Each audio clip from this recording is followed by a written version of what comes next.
जय Hind dear students, आप सभी का मेजर कलसी परिवार में हार्दिक स्वागत अभिनंदन है। जैसा कि आप देख पा रहे होंगे पीछे स्क्रीन में इंडिया का मैप है और मैं कुछ ऐसे मेजर रिवॉर्ड्स के बारे में आज डिस्कशन करने जाऊंगा और बेहतर तरीके से उन चीज़ों को समझूंगा किस तरीके से डिफेंस में क्वेश्चंस आते हैं और हमको कन्फ्यूजन हो जाती है, हम राइट आंसर कर नहीं पाते हैं। तो ध्यान से समझिएगा मेरी बातों को और आपको एक बेहतर ट्रिक भी दूंगा यहाँ पर। पहली बात, चीज़ों को मैप से कैसे समझेंगे उसको भी देखते हैं। देखिए, आज का वर्तमान का परिवेश, जिस मूवमेंट की हम बात करने जा रहे हैं वो मूवमेंट की अगर हम बात करते हैं तो उस मूवमेंट का नाम है इंडिगो मूवमेंट और हिंदी में बोलें तो नील विद्रोह। नील विद्रोह की बात करेंगे। जैसा कि आप समझ पा रहे हैं, यूरोपियंस जो कंपनी थी, खासकर अगर मैं बात करूँ ब्रिटिश ईस्ट इंडिया कंपनी, उसका तानाशाही रवैया था यहाँ पे नील की खेती को लेकर के।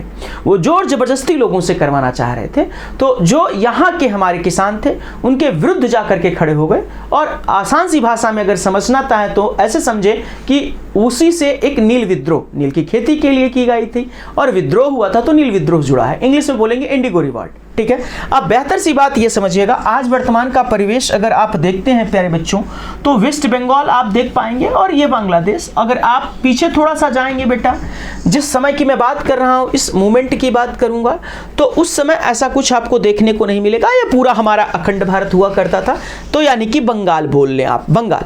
और बेटा थोड़ा सा यहाँ पे इसी से सटा हुआ, बंगाल से सटा हुआ, अगर आप थोड़ा सा ऊपर ये देखें, झारखंड से जस्ट ऊपर, तो आप देखेंगे बेटा कि आप देख पाएंगे, क्या देख पाएंगे, अब देख पाएंगे बिहार। तो कैसे एक मूवमेंट की आंच बिहार और पूरे भारत में अंग्रेजों के लिए काल बनती है, उसको हम यहां पे बेहतर तरीके से समझने का प्रयास करेंगे। जिस विद्रोह की मैं बात करने जा रहा हूं मेरे प्यारे बच्चों, उस विद्रोह की बात है इंडिगो रिवॉल्ट। इंडिगो रिवॉल्ट यानी कि आसान सी भाषा में आप समझे मेरे प्यारे बच्चों, उसे कहा जाता था नील विद्रोह। क्या कहा जाता था? नील विद्रोह, रिवॉल्ट। अब सबसे पहला प्रश्न तो ये उठता था है कि भाई सर, इसको स्टार्टअप कब किया गया? इसकी जो इस विद्रोह की शुरुआत हुई वो 1859-60 के दौरान, 1860 के दौरान। और इसको जिसने लीड किया उनका क्या नाम था बेटा? अगर हम बात करें तो उनका नाम था विष्णु चरण विश्वास। हिंदी इंग्लिश दोनों भाषाओं में मैं लिखूंगा, मेरे किसी भी बालक या बालिका को कोई दिक्कत ना हो। विष्णु चरण विश्वास। और उसके बाद अगर हम बात करें, विष्णु चरण विश्वास के बाद अगर बात करें तो दिगंबर विश्वास एवं दिगंबर विश्वास। किसने बेटा? दिगंबर विश्वास। इन्होंने ये मूवमेंट स्टार्ट किया। ये बात क्लियर है सभी को? यानी कि जैसा कि आसान सी भाषा में समझे कि मैं किस तरीके से आपको समझाना चाह रहा हूं कि इंडिगो रिवॉल्ट की आंच जो है वो पूरे भारत पे किस तरीके से फैली। अब समझिएगा धीरे धीरे, यानी कि अगर मैं बात करता हूं तो यह विद्रोह हमारा बंगाल से प्रारंभ हुआ और बंगाल से प्रारंभ होकर के बिहार, फिर पूरे भारत में किस तरीके से प्रभावी बनता है समझने का प्रयास करेंगे। इंडिगो रिवॉल्ट की शुरुआत 1859-60 में किया गया। विष्णु चरण विश्वास और दिगंबर विश्वास के द्वारा यह मूवमेंट स्टार्ट किया गया। और आप कह सकते हैं कि यह पीजेंट मूवमेंट था, ये जो था किसान आंदोलन था, विद्रोह था। अब समझिएगा मेरी बात को।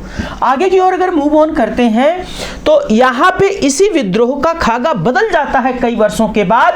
अगर मैं बात करूं तो इसी विद्रोह को अगर बात करूं तो अलग नाम से जाना गया, फिर स्टार्ट हुआ अगेन, जिसे कहा गया, क्या कहा गया? चंपारण मूवमेंट। एक्चुअल में बिहार में चंपारण मूवमेंट, यानी कि अगर मैं बात करता हूं तो वर्तमान समय का अपना बिहार, जहां से आपको भारत के पहले प्रधानमंत्री मिलेंगे, बिहार के सिवान से डॉक्टर राजेंद्र प्रसाद जी। मैं उस बिहार की बात कर रहा हूं, ठीक है। और मगध, जो 16 महाजनपदों में एक प्रोमिनेंट, बहुत बड़ी एक कार्यशैली जो मगध की थी, वहां से प्रमाण आज भी उसके देखे जा सकते हैं। मगध 16 महाजनपदों में एक उन्नत जनपद कह सकते हैं, 16 महाजनपद में।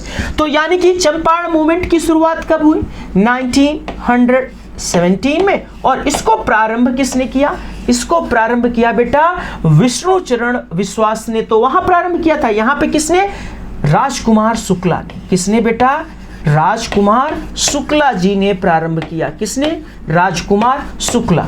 अब बताओ, कोई यहाँ पर किसी को दुख दर्द, कोई समस्या, यानी कि ये विद्रोह भी नील से संबंधित था और यहाँ पे अंग्रेजों की एक नीति का विरोध हो रहा था जिसको कह रहे थे तीन कटिया सिस्टम। यानी कि अगर मैं बात करूं तो मेरी बातों को समझना फिर से, तीन कटिया का मतलब कट्टा।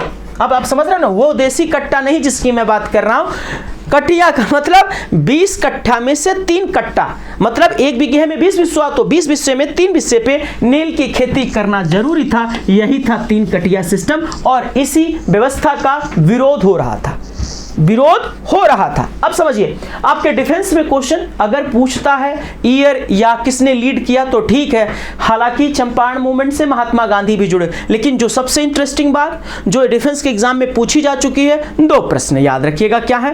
पहला तो नील दर्पण किसने लिखा, जिसमें नील विद्रोह के बारे में पता चलता है। तो पहला नील दर्पण किसने लिखा, दीनबंधु मित्रा ने। अब नील दर्पण का ट्रांसलेशन किसने किया, नील दर्पण बंगाली में लिखी गई, इसका ट्रांसलेशन इंग्लिश में किसने किया। तो आपसे प्रश्न पूछेगा तो आप आंसर क्या करोगे, माइकल मधुसूदन दत्त। किसने बेटा, माइकल मधुसूदन दत्त। अब देखो प्रश्न कैसे आते हैं, आपसे पहले इंडिगो रिवॉल्ट पूछेगा तो पूछेगा भाई कब स्टार्ट हुआ, 1859-60 में। कहां पे बेटा, तो आप बताओगे बंगाल में। और क्षेत्र पूछ लेगा तो नादिया डिस्ट्रिक्ट आप बताओगे।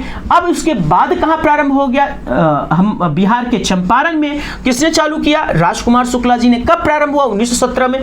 तो ऐसा आप मैप के साथ अगर चीजों को मैप के ऊपर लिख करके एक प्रयास करेंगे तो यह भी ट्रिक है कि आपको उन चीजों को भूलेंगे नहीं। और आप यहां से मैप में देखिए ना, बंगाल इधर पड़ेगा, फिर अपना बिहार पड़ेगा, तो मतलब इधर से ये शिफ्ट हुए मूवमेंट्स। तो आप समझ गए होंगे इस मूवमेंट की शुरुआत विष्णुचंद्र विश्वास ने करी थी, इंडिगो मूवमेंट की। बाद में चंपारण मूवमेंट 1917, ये भी नील से जुड़ा हुआ था, ये भी नील से जुड़ा हुआ था, नील विद्रोह। और ग्रंथ किसने लिखे, अब आपसे प्रश्न पूछेगा सबसे पहले किस, अगर मैं बात करूं समाचार पत्र या पत्रिका में इसका जिक्र किया गया तो आपको पता होगा द हिंदू पैट्रियट में इसका जिक्र किया गया, द हिंदू पैट्रियट में, ठीक है। हालांकि जो नील दर्पण जो लिखी गई थी दीनबंधु मित्रा के द्वारा, इसमें इस मूवमेंट को बहुत बढ़ा चढ़ा करके बताया गया है। तो उस समय की सरकार ने क्या किया था, इस पे प्रतिबंध भी कुछ समय के लिए लगा दिया था। तो इसी तरीके से बेसिक ट्रिक्स, किस तरीके से क्वेश्चंस आएंगे आपके एनडीए में, और सारे मूवमेंट्स को समझने के लिए मेजर कलसी परिवार के साथ जुड़े रहें। और इस सेशन को कैसा लगा ज्यादा से ज्यादा शेयर करें,